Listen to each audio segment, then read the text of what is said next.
We are live on YouTube. Woohoo! Perfect. Hi, YouTube audience. Always wanted to be a YouTube star. No, that's a lie, actually.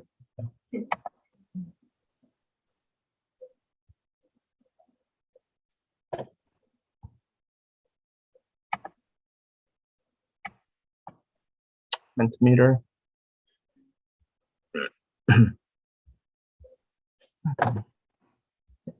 I'll give another 1 minute before we get started, just to catch whoever we have. But I do want to say thank you to everyone who's attending. And yeah, through this webinar, we do welcome interaction. There will be questions that come up through the presentation using a program called Mentimeter. So if you have a phone or a tablet or a laptop available, I highly recommend logging into mentimeter.com and actually joining us so we hear a little bit of your feedback. And of course, we will have time for questions and answers at the end of the webinar as well. So feel free to put them in chat. My colleague will be looking after the chat as well and be able to kind of keep you up to date for when we are ready for the questions. And just to let everyone know, I am currently recovering from a cold, so you may hear a cough every now and again. Apologies, but I'm still glad to be doing this.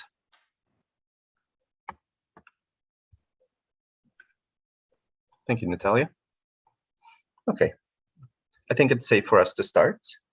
So thank you everyone for attending the webinar. Today we're going to be covering learning about careers in your field with myself, the host, Alexi Verikin. I also want to introduce the career service team.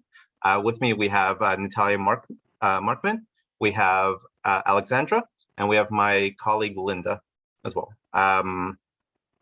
And we all comprise the team for our career services, and we provide a service to all students registered in both Yorkville University and Toronto Film School, and helping you transition from academics to your career. Right, so if you ever need help with resumes, cover letters, interviews, and things like that, or just general job search, you can always reach out to us, and there will be our contact information at the end of the webinar. But know that the service is available to you, and it's absolutely free to all students. In a little while, I will be starting with the presentation, and my colleagues will have their cameras off, but they will be present. And you could always leave a question in chat if you want. But let's get right into our program for today. So the first thing I want to do is start off with our land acknowledgement. We acknowledge that the land Yorkville University operates on in Ontario is the traditional territories of many nations, including the Mississaugas of the Credit, the Anishinaabe, the Chippewa, the Haudenosaunee, and the Wendat people, and is now home to many diverse First Nations, Inuit, and Métis. We also acknowledge that the applicable treaty for this region is referred to as the Toronto Purchase. We reaffirm our responsibility to increase awareness and understanding of First Nations, Métis, and Inuit people, and colonial legacy, and commit to strengthening our relations with Indigenous people throughout Canada. So a little bit about myself. My name is Alexi. I'm one of the career advisors with Yorkville University. I come from a background of youth employment in the non-for-profit sector. I've been working in this field for about 8 years now, helping youth 15 to 29 overcome barriers and find meaningful employment. Through this, I was doing this through job development, where I would make direct contact with employers, talk to them about the students that we have, and convince them to ignore the 300 resumes they have in the drawer and interview the students in front of us, to one-on-one counseling and facilitations of workshops and things like that. It's something I'm really passionate about, and I'm very thankful I get to do this at a university setting, helping great students like yourselves make that transition. Employment's tough, that transition is tough, and know that you're not doing this alone. So, like I said, we are going to be welcoming interaction with this workshop. If you have a device beside you, you can log into www.menti.com and use the code at the top of the screen, 234459. Sorry, my chat just opened. So yeah, feel free to log in using that device and let us know what program you're part of, so we kind of understand a little bit more of the type of demographic that we're speaking to right now. So I'll give a few moments for people to sign in. And yeah, and if you can't see the code, it is posted in chat. So we have a BBA student.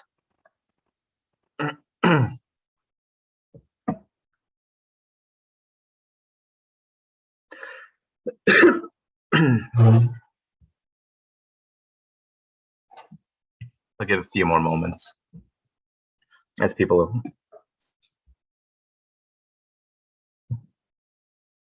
And if you don't have access to a phone or an extra tablet, or if you're watching this on your phone, you could always type something in chat as well if you want to participate that way.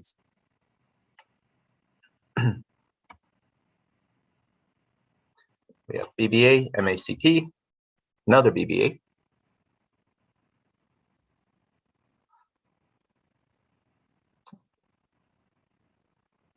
Give another few seconds.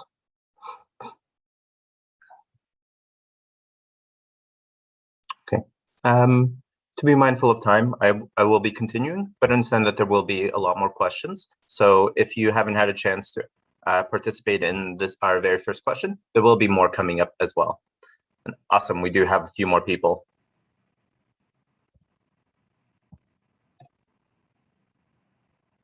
So the next question I want to ask everyone is, what do you think is the most effective way to find a job?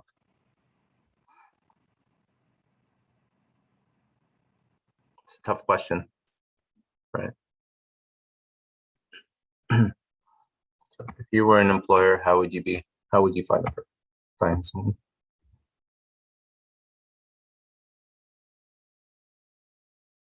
Networking, yes. Build connections. Connections, apply online, yes. Referrals, online, ask friends, definitely. Ask friends. Surprisingly, typically people start looking online, and one of the last things they do is reach out to friends and family saying that, hey, by the way, I'm looking for a job, what do you have? And it can often be one of the most effective ways to find work, by seeing who your original network is and kind of building on that. And we'll get more into that as we go along. But thank you for sending in your replies. Oh, indeed. Both love and hate that program. So our agenda for today, we're going to be covering introduction to the topic, learning about building your professional networks and informational interviews. We're going to talk a little bit about the hidden job market. We're also going to talk about the labor market informations and how to actually do a little bit of labor market research and how to build your professional networks through it. So it's going to be a lot of the building that community around you, so you know when you're looking for work, how to go about it, or at least a few tips towards that. But I want to start off with a did you know? So did you know that on average, employers only spend about 5 to 7 seconds reviewing a resume on their first glance? So when you're submitting a resume to them, they only really have 5 seconds to decide if it's going into the good pile or the bad pile. Right. So first impressions are very important. And we actually had a full webinar posted by Linda that covered the importance of those first 5 seconds, how to actually get your resume into the good pile. And I do recommend that one. It's also 35% of jobs are filled via online sources. So as you said, Indeed, Job Bank, Monster, and those ways can be an effective way to find work. But understand that 65, the heavy majority of it, is actually filled through relations, through the networks alone. So if you're just relying on job postings on job boards, you are severely limiting your options, and you don't have access to the 65 jobs that are filled outside of just job postings. I heard a statistic that if you are only relying on Indeed, that you're looking at about a 4% success rate. So for every 100 applications you send out, you may expect about 4 of them to say, yes, we want to hire you, which can be a way to get employment, but it might not be the best way to go about it. So let's go with another question. If most jobs are not advertised, how do employers find them? So if you were an employer, if the job's not advertised, how would you find someone? Internal.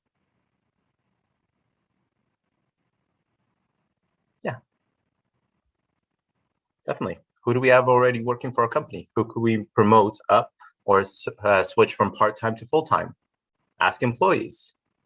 Look inside the company. Word of mouth. Definitely. For it. We'll be showing a chart that kind of outlines this, but yeah, you're on the right track. That as an employer, you want to see who you already have working for you and who you trust already that can be moved up, either switch from part-time to full-time or volunteer to employed, or talking to your colleagues and the people already working with you. Definitely. Word of mouth, relations. So I'm a big fan of this chart because it really demonstrates the different approach that employers go with filling roles, and how us people, job seekers, actually go about it, and the fact that we're actually going at it at completely different ways. Usually for job seekers, we start off at the top of the pyramid. We look at advertisements and job boards for an Indeed, Job Bank, Monster, those kind of things. We immediately go online, sit down and say, okay, who is hiring? And if we can't find that, we'll go to recruitment agencies, third-party providers, see if they could help us. And if we can't do that, we go to professional organizations and kind of work our way down. One of the last ways we actually go about it is networking, actually going out and telling the people around you. Sometimes it could be tough asking for support, especially from a friend and things like that, but it can lead to some of the best successes around that. On the flip side, the way employers want to hire is internally. They want to see who already works for them.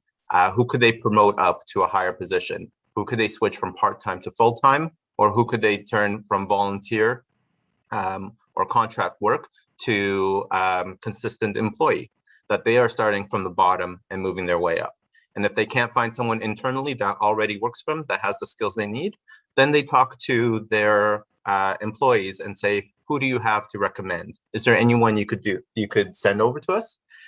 Some employers like that option so much more than job postings that they're actually willing to give employees a finder's fee. Some companies may offer a financial incentive to refer someone to the company that stays for 3 months, 6 months, or a year, where you could actually get a couple of $100s for finding someone for that. Because that, at the end of the day, that's even cheaper than putting out job postings, or more reliable. In the workshop, we will go through how to actually get to the networking or building those relations, to kind of skip a few steps deeper into the pyramid, so you actually have access to some of those jobs. Just don't get advertised for it, because like I said, our first choice of going to job postings is often the employer's last choice for it. It is expensive, it is time consuming, and a lot of employers may choose to avoid that step. This picture kind of also illustrates what we're talking about, that the hidden job market, what it really is all those jobs that are not advertised. They are not put up on job postings or on LinkedIn profiles or anything. It's just what's hidden from them. And like I said, there's about 65% of those jobs are just never advertised because they're filled by their relations and not by actual online postings as well. So be mindful that if you're just going on Indeed, you're only seeing a small fraction of what's available. So what is the hidden job market? So let's talk a little bit about the hidden job market. So like I said, it is those jobs that are just not available or not posted online. This could include all the job postings that are posted internally. Some employers will choose to send out job postings inside the company first before ever advertising them online, because they don't want that big swarm of job postings coming in. Up to 65% of jobs are hired from relations. So they are from within the company, from communications through their social medias and things like that. Why do they do it? Honestly, because it's easier for it. They don't have, if they put up a job posting, they might get 300 resumes, 400 resumes, and now they have to pay someone to sit there and actually go through all those resumes. It's where that 5 seconds, 7 seconds of attention spent comes from. If you have 300 resumes, you can't spend 5 minutes going through each of them carefully. It'll just take far too long. So for some employers, it's just easier to see who they already have for their company, who do they trust, and who could they move up. And if they don't have anyone from within, who's in their network, who's part of the people they know and network with that they can bring up. It saves time and saves money. Job posting websites are expensive. Some companies like Indeed may charge you for hosting the job posting itself and then charge you again per click. Every time you visit a job posting on a website like LinkedIn, you're actually costing the company up to like 5 cents each time you do that. So if you're opening 20 tabs and not applying to any of them, they're getting those views and getting charged for it without getting an applicant necessarily. But it is time consuming. And getting clients through referrals, through people they do it, also reduces the risk involved, because you know the people that are referring these clients are people that already work for your company, that know what the job is and know how the person's skills are. So they will know that it's a good fit already. So it kind of mitigates some of those risks involved as well, because you already have someone vouching for that, someone who's able to refer, saying, yes, this person's good for that, hire this person I know, right? And it's also make sure it's a good fit as well, that the personality of the person being referred to or part of their network is already kind of involved a little bit for that. So they understand that the person, a little bit more about the person that they're hiring, so they know it's a good fit for them. So how do we actually get into the employer's network? How do we actually become one of the people that they know of originally? And some of the best ways to do that is by going through informational interviews, actually calling up employers and saying, hi, this is who I am. I'd like a chance to meet with you and talk to you about the industry as a whole. Keep in mind that an informational interview is a meeting that you arrange with them. So you call the company, introduce yourself, let them know what you're calling about, and asking them to be a mentor, almost to share some of their experience and some of their advice. That it's something that you organize. It's an opportunity for you to learn more about the company. Right? Hey, I've noticed on your website that your company specializes in this, this, or this. I'd love to learn more about that. Can you please let me know? Right. So you're actually talking to people who are aware of the environment that you're going into. And this could be different from a business project manager to an interior designer to a film student, that the different industries have their own quirks about them. And you're talking to someone that's in that industry and picking their brain for it. So you get inside information, a chance to learn if this type of industry fits with you. You don't know if you want to be a lawyer or anything like that. So you call one up and talk to them and find out, yes, this is a path I want to take, or no, it's not a path I want to take. Or you call up a company and say, I'd love to work for Amazon as this, and then you talk to them and find out stuff and find out it might not be a good fit or it might be the perfect one. Informational interviews is not a job interview, right? That the whole point of calling them is not to set up a interview and force them to kind of consider you for a position. It is purely to understand that industry, to actually understand a little bit more around it. And we'll actually be going through some of the questions that you could ask them, but it is not a job interview, and you're not just calling them saying, hey, are you hiring? If you go directly at that route, you'll just get sent to their company website or a link to these are all the job postings, right? The point of it is to build up that network, to actually be able to talk to them. We actually have a great resource on informational interviews on our career service online portal at careerservice.myyu.ca. And you could actually look up a little bit more of the article and templates and examples as well. But they can be a fantastic way to build into that network. Another Menti question. Have you ever had an informational interview? Is this new information to some people or something they've never considered? Yes, awesome.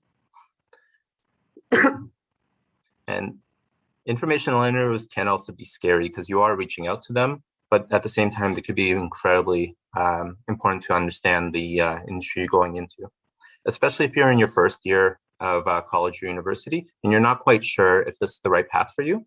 Call someone that already does the job you're going for and find out a little bit more about that to see if you're on the right path.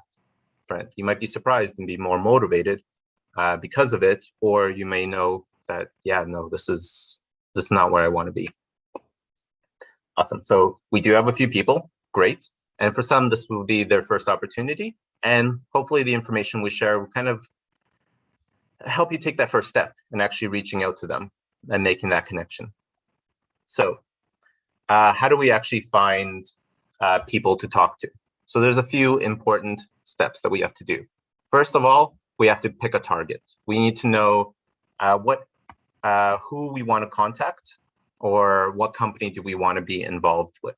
And this could be from seeing, well, I'm in film. I know that these are a few of the film studios around me. I know who I'm going to be targeting. Or I'm an MACP student, and I know that these are the clinics around me. Or if you're a business student, knowing what companies you actually want to work for, what industry, because the BBA program opens a wide door between the different types of businesses, from retail to office to everything like that. So first things first is finding out a target. Who do you want to talk to? What industry you want to get into? The next step is to do your research. A lot of companies, you could go online and actually learn more about their business. What's their vision and mission statement? What does the company do? What do they value?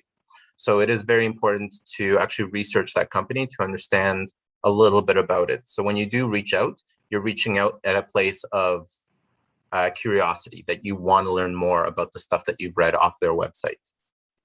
There is a fantastic website called hunter.io.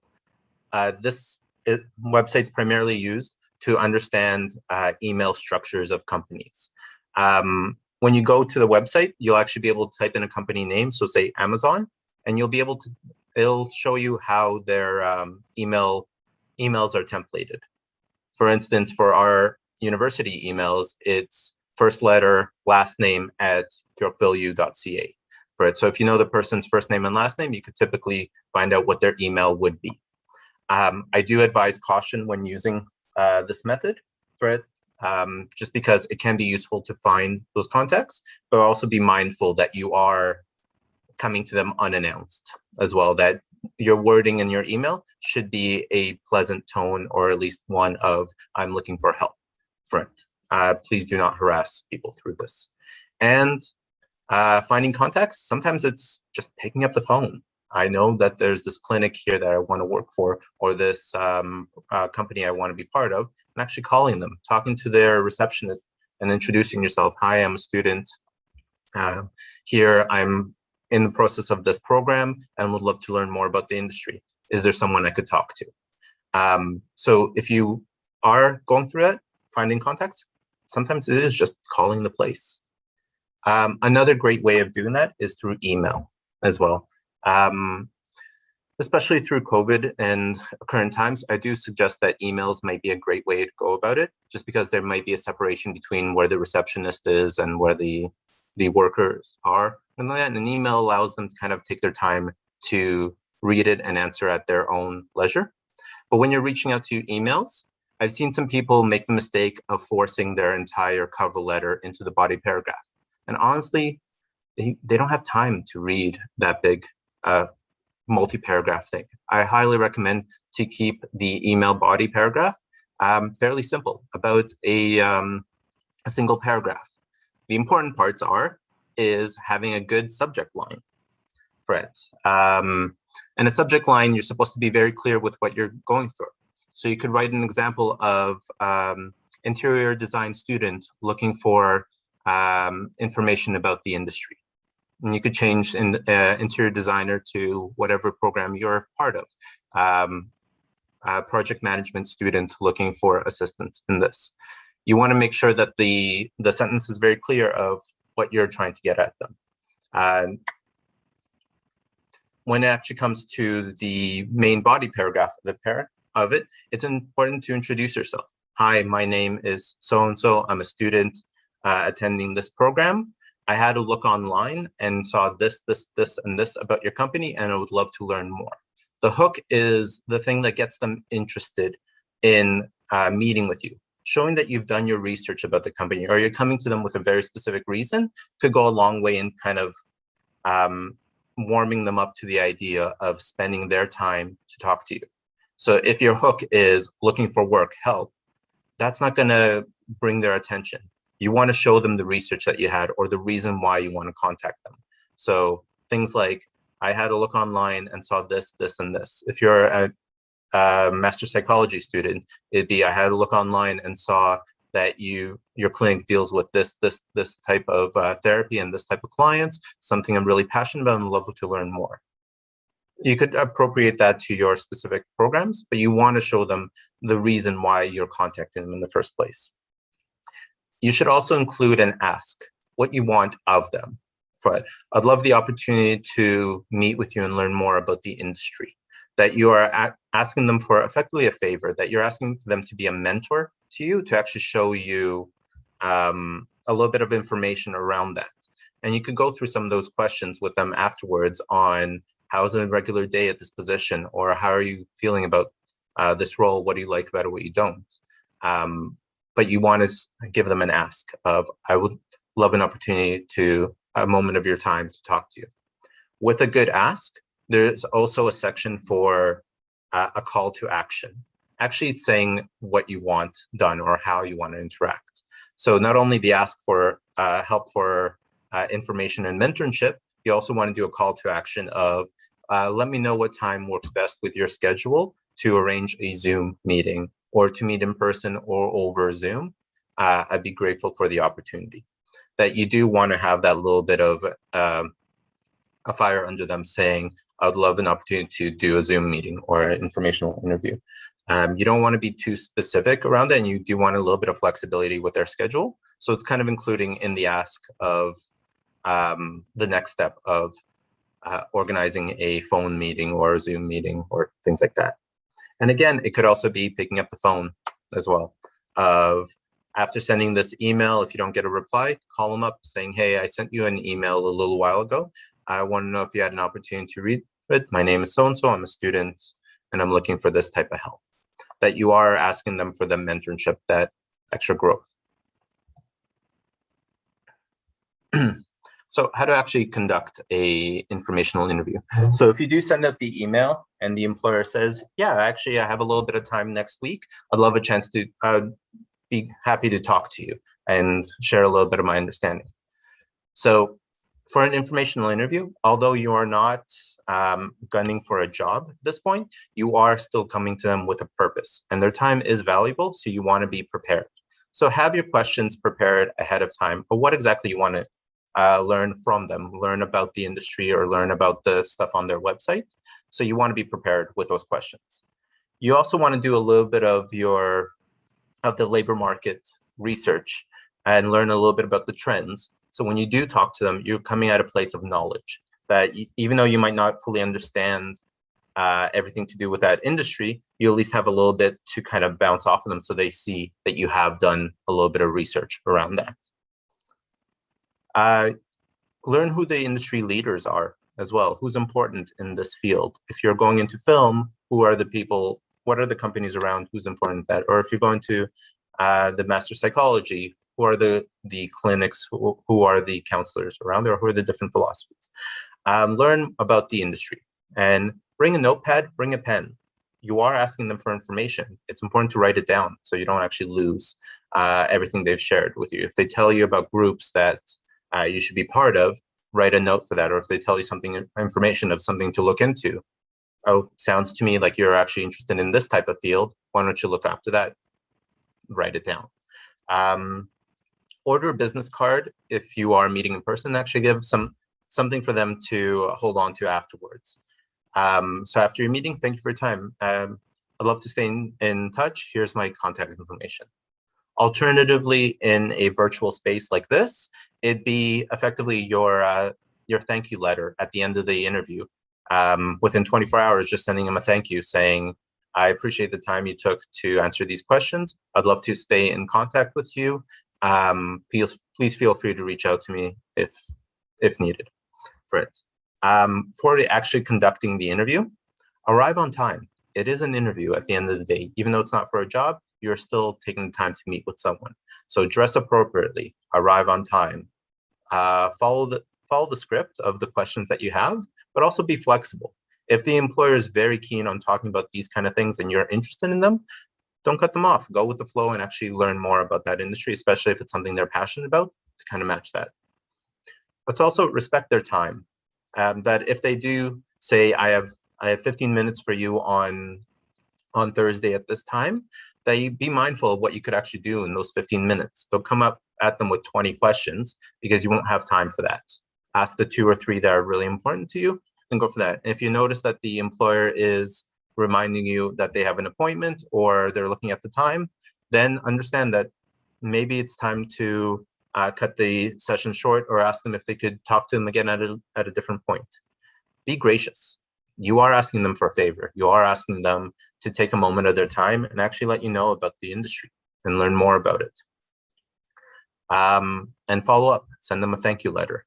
Right, thank you for taking the time to meet with me. I appreciate you answering this, or telling me about this, or referring me to these sources. I look forward to our next meeting. Right, just so you kind of remind them of who you are. At the end of the day, you are building a relationship, and part of that is maintaining it, making sure that all this work of reaching out to them and talk to them, that you have that contact to go through. It's also a good idea to be prepared with a cover letter or with a resume as well, in case they ask, because a informational interview might all of a sudden flip to a proper interview. We weren't considering hiring someone, but you seem awesome. Do you have a resume? Could I see it? Right. So be prepared for those kind of things as well. That through that connection, they may have not considered hiring someone, but now that they see someone who's interested and eager, they may be more open to the idea. So if they do ask for a resume, make sure you have one prepared, that they're not waiting 2 weeks as you're developing one from that, or you're sending them one that's incomplete or doesn't speak to the level of skill that you have. So let's go through our next Menti question. What are some industry-specific questions you can ask in an informational interview? So what kind of questions are we going to ask the employers?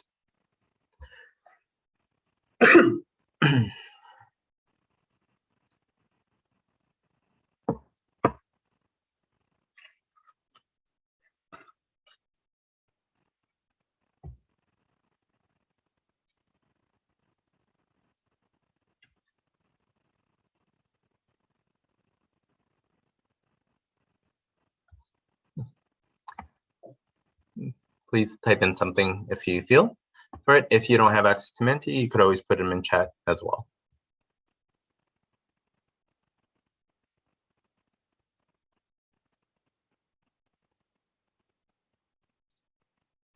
What is a typical day? What are the qualifications needed? Definitely.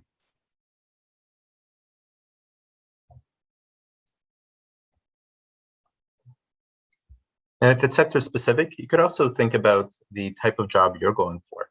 What would you want to ask that employer or learn more about the company? Do they have a part-time permanent? Do they hire part-time?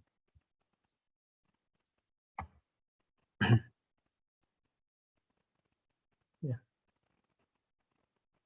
Give it another 2 seconds. Yeah, let's actually go through some of the questions. Thank you everyone who did send, all at once. What kind of careers are available in this environment? What are the downsides to the position? Who else should I talk to? What is the best part of this job? What is the worst part of this job? What's a typical day look like? What kinds of careers are available in this role? Do you hire part-time or full-time? Yeah, these are all good questions to ask. So let's go through some examples of informational questions. So you could ask them, so what are the main responsibilities of a blank, whatever the job title is? What is a typical day, or what is the responsibilities of a interior designer or a counselor or a writer? Friend, that when you're actually talking to someone of that industry, ask them, okay, so what are the responsibilities? What is a typical day look like for you? What is something that you like most about that job? What is something you like least about it? It's okay to even ask them, like, so what's the hardest part of this job? What do you like most? What keeps you motivated for it? So what direction do you see the industry trending towards? What's new in the industry? You might be surprised at some of the answers for it, because while you're studying for a position, that job is advancing as well. And it's important to know where it's advancing towards. How is remote operating affected this environment for it? Do you see a future in operating this way? What skills are you looking for in applicants? And do you have any advice on how I could be competitive for that? So you could actually ask them, so what do you look for in a candidate? How would you typically like to hire for these positions? Is there anything I could do to stand out in this field? That you are talking to a manager. So it's important to know, well, what's important to you? What do you look for? How do you hire? You might find out. So I actually talked to someone from interior design, and they flat out told me they don't look at people on Indeed. They have a job posting, yes, but they don't hire from that. They solely hire off people in their LinkedIn groups that they're part of. That's good to know. I know that I'm going to be joining that LinkedIn group, and I'm going to send my applications that way. So it's actually learning about that industry of, so what do you know about what can you tell me about this job? What's a day look like? What do you like most? What do you like least? What do you look for in a candidate? How could I stand out? I was considering getting this license and this license. Do you value those licenses, or how do you feel about them? It could save you from having to go in and do extra steps, or kind of refine your search around that. I now know I need to apply here instead, or I should add this stuff to my resume because I know it's really important for them. That you kind of build that understanding.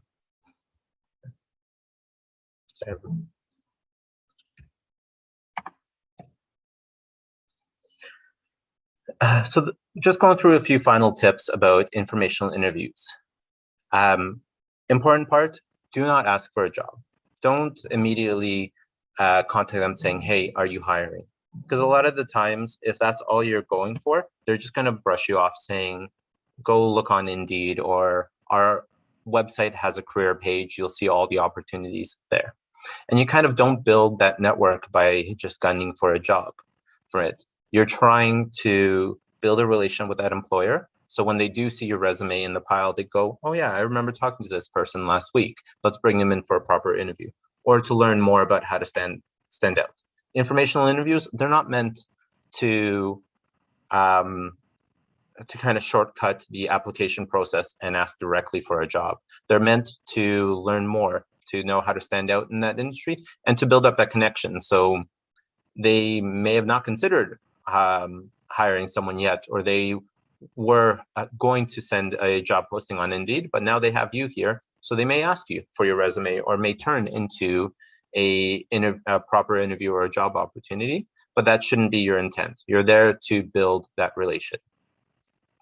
It's also important to make a good first impression, that the way you act around them, they'll instantly be able to tell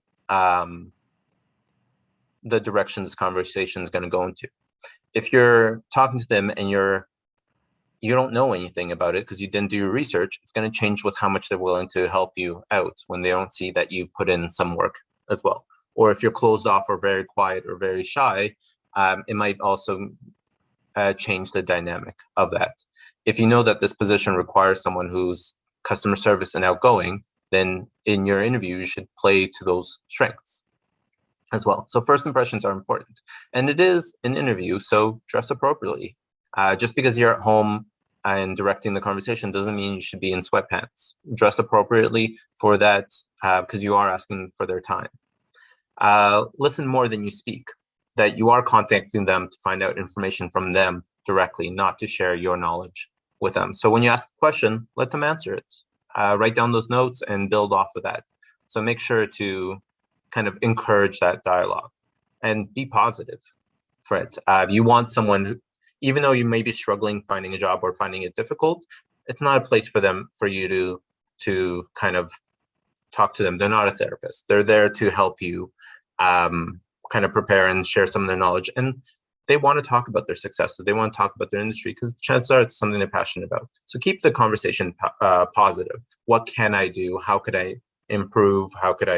What direction should we go into? Instead of talking about the struggles that have been leading to that one. And show your knowledge and research. I actually, when I did this for myself professionally, I would keep a notepad beside me with all this interesting stuff I've learned about the company, the programs they offer, the awards they've gotten, their vision and mission statement. And I actually show them as we talk through it. It's like, oh yeah, I read online that we had this, this, and this. Can you tell me more about that? Or I see that you started a new program. Can you tell me about that program? How do you feel about it? Remember to ask for referrals, that you're making a good connection with one person, that you may ask them, is there anyone else that you think I should reach out to or that I could learn from? They may be happy to connect you with their colleagues and other people in that industry through either panels or connections. And you might have an easy in to talk to other people as well to learn from them. And eventually one of them might say that, yeah, we're actually hiring, let me know. And if you are referred to by an employer, make sure to leave a note on that. And when reaching out in an email to the next one, you could actually say that I had an interview with this person and they highly recommended that I speak to you as well. And that could act as a good hook as well, that you are already pre-vetted by another person in their field. So yeah, don't be afraid to ask for a referral. Like, who else could I talk to? Who else could I learn more about this industry? Or you mentioned this great thing about that. That's something I didn't consider. Is there anyone else I could talk to learn more about that? Explore alternative career paths.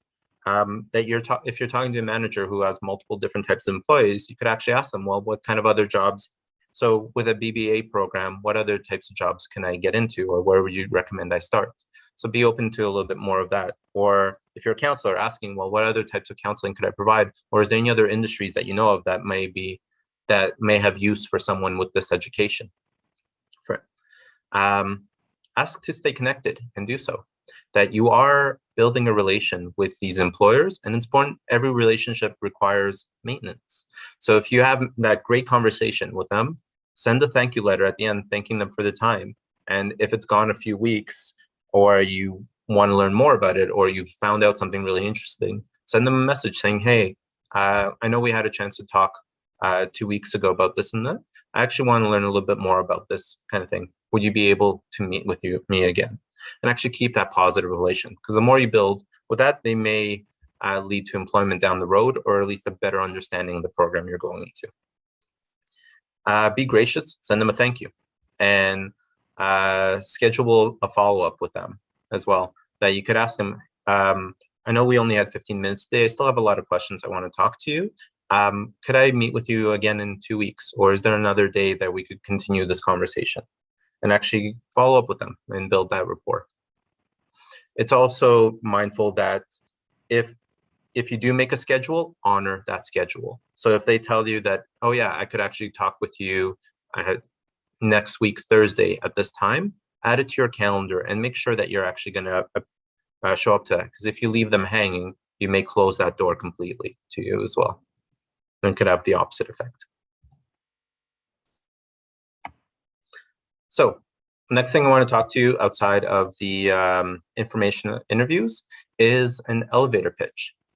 Right. So how do you actually promote yourself? Right. So if you do have a short time with a person, so say you meet them at a convention or an event, or you're just talking to them for the first time and you're trying to reel them in on why they should speak with you or why they want to learn to you, what's that initial contact tends to be called an elevator pitch. The basic concept is, if you're stuck in an elevator with one person while they're going down and you only have 15 seconds, what do you want to tell them about yourself to get them interested? My colleague Linda actually gave a fantastic example of her elevator pitch right here, if you want an example of that. And you kind of heard a little bit of my elevator pitch at the very start of this webinar through my bio thread. The important things is to be clear, to be concise, and to have a good hook. You want to start off with telling them who you are, what you do, what's unique about you, and what is the goal of their conversation. So if you're a student, who you are might be, hi, my name is so-and-so. I'm a student of this program at this university. These are the skills and passions that I have, and I'd love to learn more about the industry, or I'd love to seek career opportunities in this kind of field. So be specific with who you are, what you're trying to do, what makes you unique. This is kind of a way of summarizing either things you're interested in or past experiences that you've had of, I've worked here, here, and here, and I've done these things. And the goal of it is supposed to be why you're talking to this person in particular. So it's, I'd love to learn more about this, or this is the service I offer, and I'd like to work with you as a collaboration. So you kind of want to let them know who you are and what you do. Right. Elevator pitches some of the biggest mistakes people go through is making their elevator pitch too long. That if it goes 35, 40 seconds up to a minute is just too much to catch someone's attention. You want it to be short and snappy. Ideally aiming for about 15 seconds, right? And it doesn't take too much of saying, my name is so-and-so, I'm a student, currently attending this program, I'm passionate about this, this, and this, and I'm interested in that, and I'd love to talk to you more about this, just to kind of keep it really short around that. But it's important to have one, to refine it, so when you are in those situations of meeting someone for the first time, you have a good way to introduce yourself. Or when you're in an interview and they ask you, tell me about yourself, you kind of have that go-to of this is who I am, this is what I'm about. Next, we'll be talking about the labor market. So how to actually research the labor market and find out a little bit more about what industries are around me, where could I actually go, before knowing who I should contact, it's important to know what's available to me. So labor market is an area where those are in the need of labor and those who can support the labor come together. So it is knowing what industries are around me, who's hiring, what do I have access to.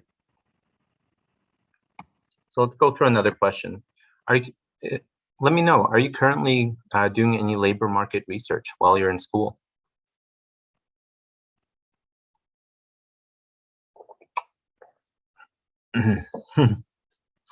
Yes, no, should do more. When I was in school, that's something I kind of wish I knew a little bit more about. That while you're going in your studies, if you're in your first year or second year or just getting started, actually doing a little bit of research of what jobs are actually out there with my major. What are potential avenues or advancements I could go into, and what direction should I be pushed into? Should I push myself into to learn a little bit more about what's available to me past school, right? So actually doing labor market research of what kind of jobs can I get with a BBA or with a master's psychology? Do I just have to be a counselor, or is there more to that? With interior design, am I working for a firm? Can I start my own business, or can I work in manufacturing? To kind of understand what your degree is, what education what qualifications you're coming from, and where you could take those can be very important, because they could actually dictate whether or not the choice you're making early is the right choice for you for it. And you might find out that, yeah, actually, I talked to some people in this industry and I'm super happy about this. I'm more motivated to get that. Or if you're having those doubts, it could be a good way to kind of reaffirm of, yes, I'm on the right path, or no. Right. So doing labor market research of actually, like, what are the chances of me getting employment in this field? How hard is it going to be?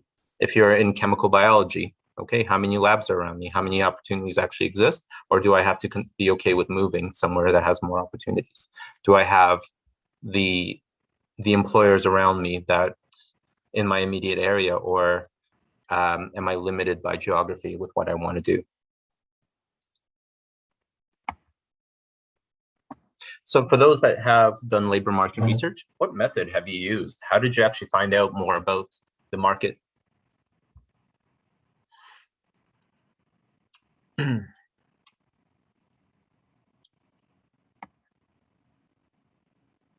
give this one a few seconds.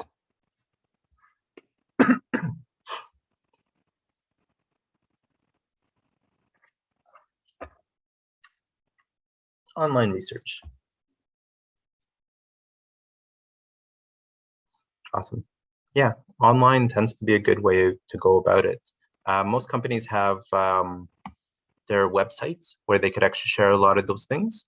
Job postings are also a great way to go about it. When you actually look at job postings, you actually see a good job posting will have about the company, responsibilities, and requirements. So you could actually look into what are the requirements for this position? Will I have those minimum requisites, or is there anything that's labeled as preferred that I should start actually looking into? this program says that they highly value this, this, and this. I should work on those skills, or I should work on that.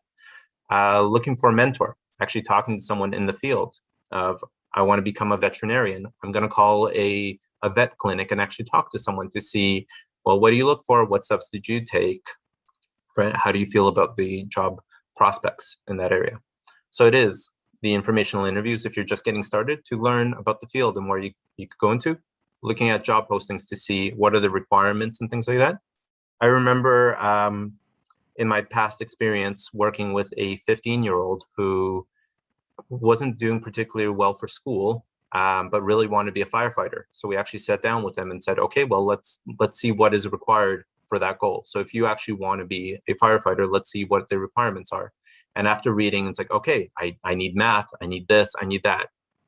Suddenly, those classes seemed a lot more important to him because now it directly linked to his goal and wasn't just a thing he was forced to do. When he actually got to see, like, okay, I need these kind of things, I need this responsibilities, I'm actually going to work on that. Right? So it really kind of helped motivate him through that because he now had a target. He knew what he was going for. It also stops you from getting surprised with things like what the wage is for it. I've had a friend who wanted to be a veterinarian technician, and then once graduating, spending all this money and time on their studies, realized that the wage they get is not high enough for her to actually live at the level she wanted. And she ended up going back to school to retrain afterwards, which all that could have been avoided if she did the research initially.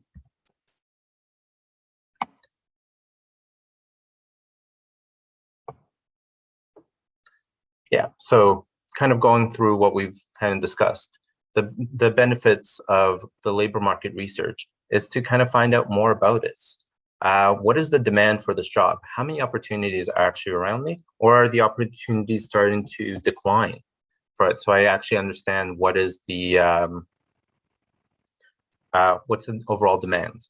Right now, nursing is in high demand from those research. That means that anyone who's going to get a nursing degree or license will have a lot easier time finding employment than, say, someone who wants to operate their own restaurant through all those restrictions. It also helps you stay connected in your field. So you actually know what companies are around you, what industries to be part of, what groups or in social groups to surround yourself in. If you want to become a writer for a film or script, find a network or a group to be part of to surround yourself with people who are also sharing in those passions. Right. It also helps you with skills training. So you know what is exactly required from it. That I understand that if I'm graduating with a BBA, I meet the minimum requirement for this, but they're looking for all these other things to be a little more competitive. That means I should work on those kind of skills in addition to all that, and actually show them in an interview that not only do I have the educational, I also develop these skills in this way to make yourself stand out a little bit more.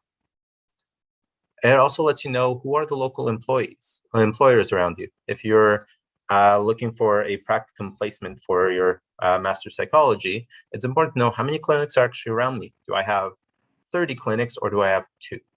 Right? It suddenly becomes a lot more important when you realize how much access you have to these things. If I want to work in film, how many filming companies are actually around me, and that I have to actually start building those connections in. It also lets you know what the average salary is and the type of work.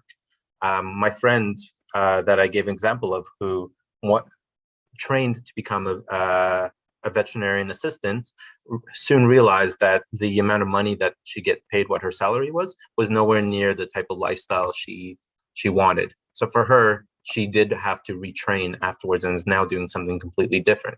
But that would have been an amazing thing to find out before that big investment.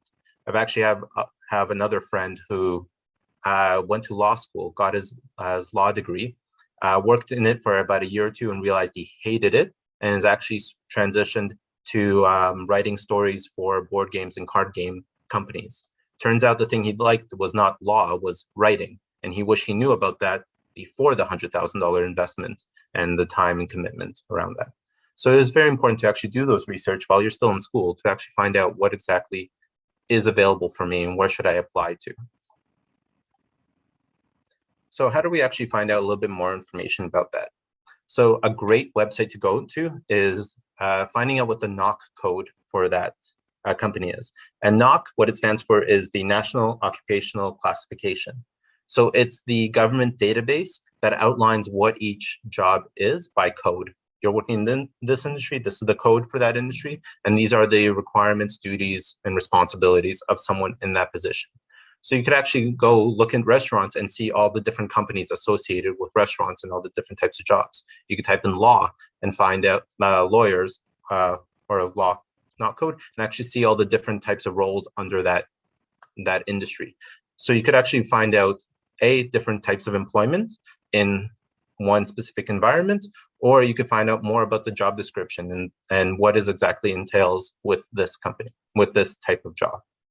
You could also go on LinkedIn and find the social groups that you want to be part of. If you're looking to start your own business, actually joining entrepreneurship groups and following entrepreneurs could be a great way to build on that network and actually find out a little bit more about that.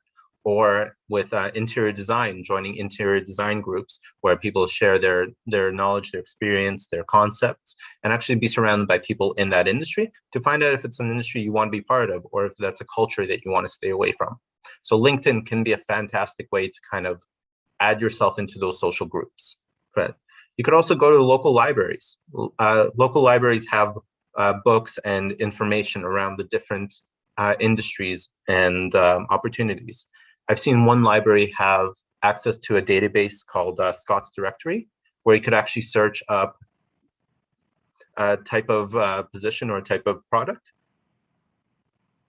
Sorry, and they'll show you all of the companies that deal in that product, so you know how many needles are in this haystack.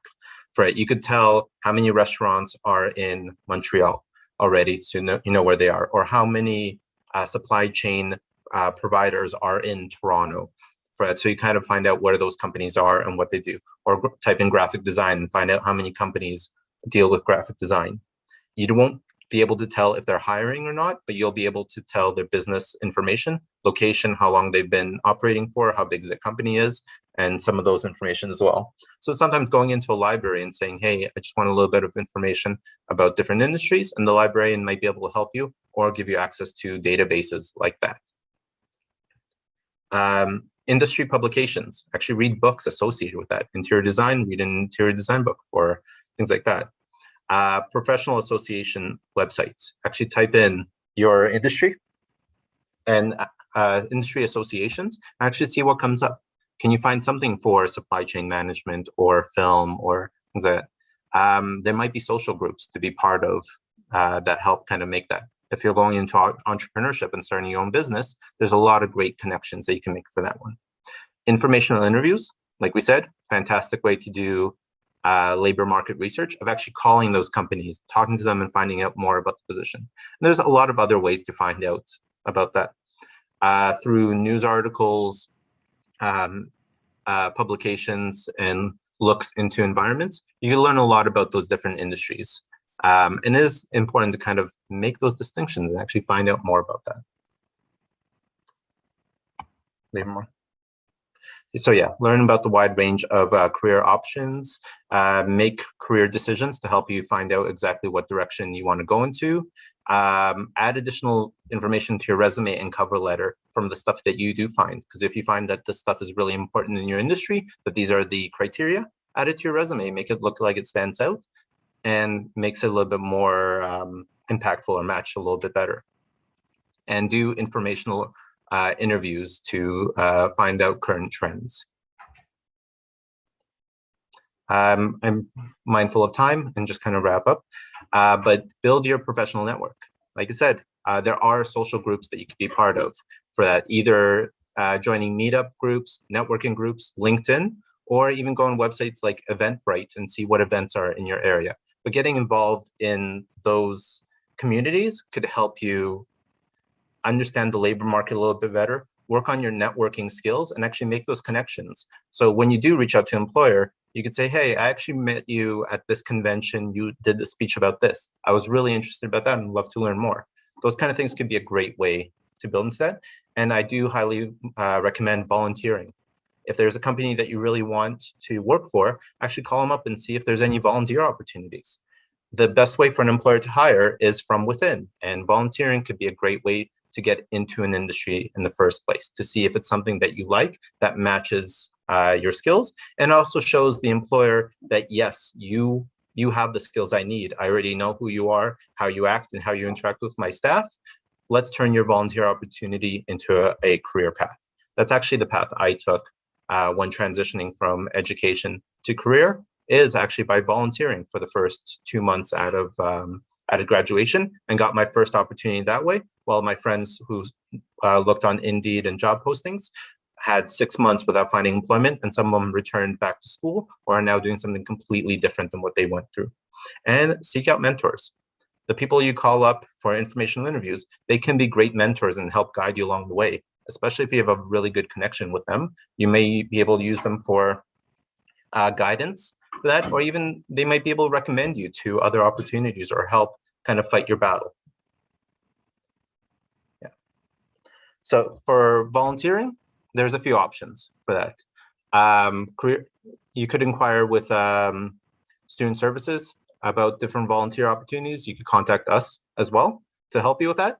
You could even go on Indeed and job posting websites and actually type in volunteer to see what's available for that.